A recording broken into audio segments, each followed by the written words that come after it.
দীর্ঘ প্রতীক্ষার পর আজ বাংলাদেশে অনুষ্ঠিত হচ্ছে ত্রয়োদশ জাতীয় সংসদ নির্বাচন। কিন্তু ভোট শুরুর আগে থেকেই বাংলাদেশের বিভিন্ন প্রান্ত থেকে আসছে চরম অরাজকতার খবর। একদিকে ভোট কেন্দ্র দখলের চেষ্টার অভিযোগ বিএনপির বিরুদ্ধে, অন্যদিকে কঠোর অবস্থানে রয়েছে বাংলাদেশ সেনাবাহিনী।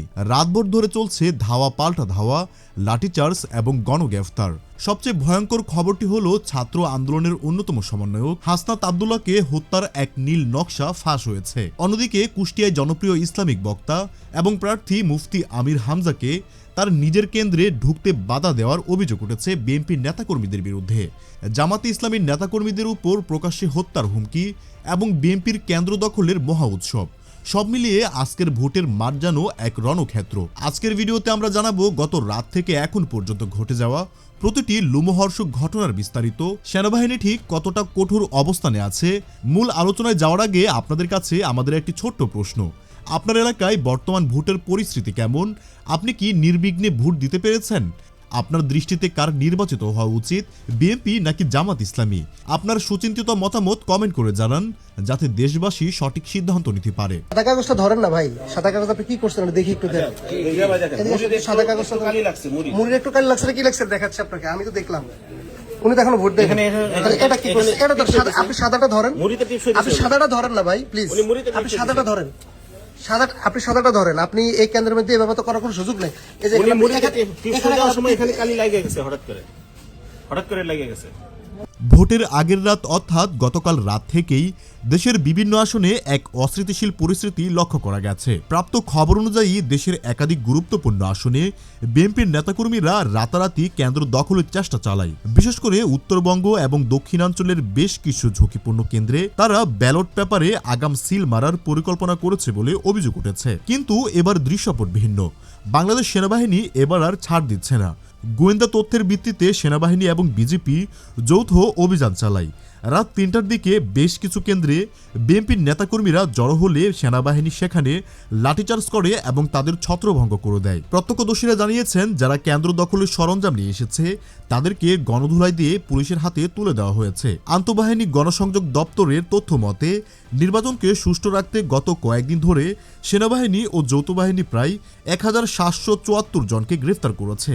এর মধ্যে গত রাতেই আটক হয়েছে অসংখ্য দখলদার। সেনাবাহিনীর এই কঠোর অবস্থানের কারণে বড় ধরনের ভোট ডাকাতি রাতে ঠেকানো সম্ভব হয়েছে বলে ধারণা করছেন সাধারণ ভোটাররা। জাতীয় নাগরিক পার্টির অন্যতম নেতা এবং ছাত্র জনতার অভ্যুত্থানের সমন্বয়ক হাসনাত আব্দুল্লাহকে ঘিরে এক ভয়ঙ্কর ষড়যন্ত্রের আভাস পাওয়া গেছে।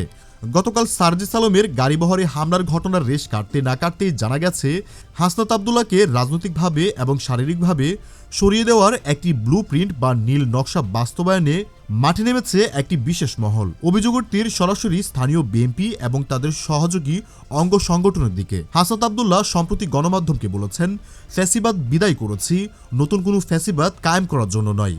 তারই অবস্থান এবং তরুণ প্রজন্মের কাছে তার জনপ্রিয়তা কিছু রাজনৈতিক দলের ভয়ের কারণ হয়ে দাঁড়িয়েছে। বিশ্বস্ত সূত্রে জানা গেছে, নির্বাচনের দিন তাকে কোনো একটি কেন্দ্রে অবরুদ্ধ করে হামলার পরিকল্পনা করা হয়েছে। মেসেঞ্জার গ্রুপে বিএনপির নেতাকর্মীদের একটি ফোনালাপ ফাঁস হয়েছে। কালকে বিএনপি ক্ষমতা এলে আপনার হাসনাত দেয়ার না দেয়ারটা থাকতে পারেনি দেবিদ্বারে, আপনার দেবিদ্বারে না বাংলাদেশে দেখেন থাকতে পারেনি হাসনাতের মতো টোকাই যারা দেখেন আমরা কি হয় তারেক রহমান আসার পর। আর বিএনপি আইলে কি আপনার এই হাসনাতরা আপনার যেভাবে তারেক রহমানের ইয়া করে কথা বলছে, খালদা জিলার কথা বলছে, আপনি কি মনে হয় তারেক রহমান রাখবো তাদেরকে?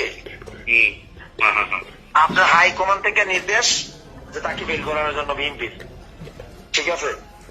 এবার নজর দেওয়া যাক কুষ্টিয়া ৩ সদর আসনের দিকে।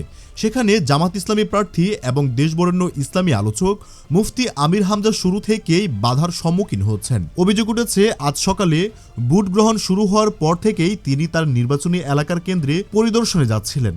তখন বিএনপি নেতাকর্মীরা তার পথ রোধ করে। অনেক জায়গায় এজেন্টদের মারধর করে বের করে দেওয়ার ভিডিও সামাজিক যোগাযোগ মাধ্যমে ইতিমধ্যে ছড়িয়ে পড়েছে। মুফতি আমির হামজা ভাই তার সামনে কিন্তু তাকে থ্রেট দিচ্ছে, এই যে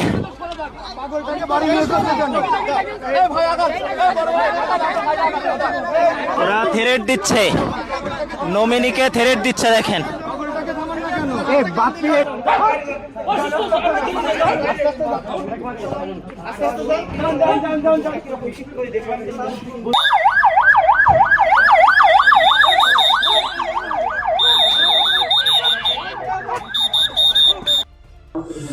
বিদ্যালয়ে ভোট কেন্দ্র দখল করতে যে পদ্মকোট সরকারি প্রাথমিক বিদ্যালয় কেন্দ্র থেকে আটজনকে আটক করেছে সেনাবাহিনী। তাদেরকে ব্যাপক মারধর করেছে। ভোট কেন্দ্রে ঢোকার পরে আপনার এই ব্লাড টেবিলে গেছে, টেবিলে যাওয়ার পরে স্লিপ মিলানোর পরে আপনার ভোট হয়ে গেছে। কি বলছেন? বলতেছে যারা ভোট করছে লিস্ট করতেছে আর কি করতে। আপনি কোন এলাকার ভোটার? আমি এই এলাকার ভোটার, 18 সেক্টরের ভোটার। কখন এসেছেন এখানে? আসি প্রথম সকালে, একদম সকালে। জীবনের ফার্স্ট সুষ্ঠু নির্বাচনে ভোট দিতে আসলাম। আসার পরে দেখি যে আমার ভোট আগেই হয়ে গেছে।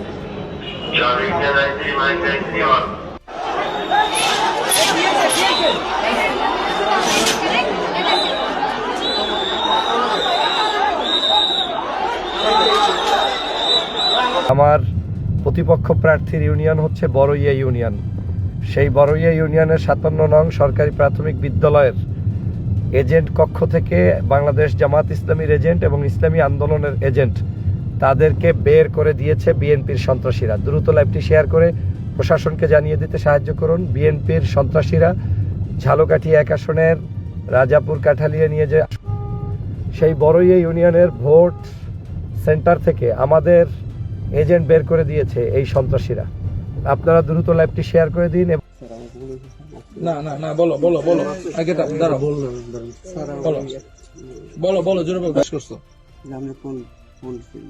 কিসের লোক? মানে সে কি এসে তোমাকে কি অ্যাপ্রোচ করছে? তোমাকে কিভাবে বলছে? খাবার দাবার কি বলছে? এসে তোমাকে খুঁজছে কিভাবে? বলো আমাকে, পুরো ঘটনাটা খুলে বলো। কখন আসছে, কিভাবে আসছে সেটা বলো। দেখা হয়েছিল। কোথায় দেখা হয়েছিল? গেটের এখানে। এসে কি তোমাকে খুঁজছেন? কিভাবে বলছে বলো তো? ডিউটি কারা কারা? তারপর এরপর কি বলছে? ওটাই দিছে। এখন তোমরা আমারে কল দিলে আমি আর কাজ করতে পারবো না ভাইয়া। Let me work.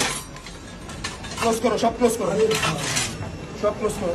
দেখছেন কি পরিকল্পনা করে তারা পরিকল্পনা আরো আছে, জায়গা আমরা আরো দেখাবো কোথায় কোথায় রাখে স্যার।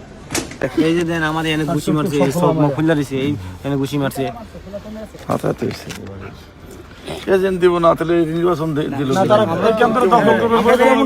না, এটা তো আপত্তি। আমরা অনেকগুলো কেন্দ্র থেকেই এই অভিযোগ যে আমার এজেন্টদেরকে তারা হুমকি দিচ্ছে। কারণ আমার বাবা মারে আবার থানায় তারা জিম্মি করে নিয়ে গেছে, মানে আমার নিয়ে গেছে নির্বাচনের পরে আঙ্গরে অস্তিত্ব রাখবো না এইগুলা কই এরা জিম্মি করে নিয়ে গেছে। শুনো, এইখানেই বসা ছিল, এই যে ও ছিল।